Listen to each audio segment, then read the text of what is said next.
Instant FIRMx Eye is a temporary firming eye product that instantly firms and smooths the eye area to minimize the appearance of crow's feet, fine lines, deep wrinkles, and under-eye puffiness. Make sure your face was cleansed with an oil-free cleanser and that your skin is completely clean and dry. Do not use creams around the eye area. As makeup artists do, shake the tube and apply a pea-sized amount on the top of your hand. This is where you'll be working from, similar to an artist working on a canvas. With a clean and dry makeup brush, pick up a tiny amount of the product. We found that a brush applies less product and goes on smoother and thinner on the skin than fingertips. Apply and spread a very thin layer of the gel around the eye area in upward strokes, underneath the eye for puffiness, over crow's feet area, the leaven between the brows, as well as beneath and above the brow bone, but not on the eyelid.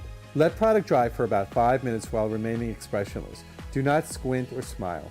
Most people won't get a white residue when applying the product thinly and smoothly, especially with the makeup brush.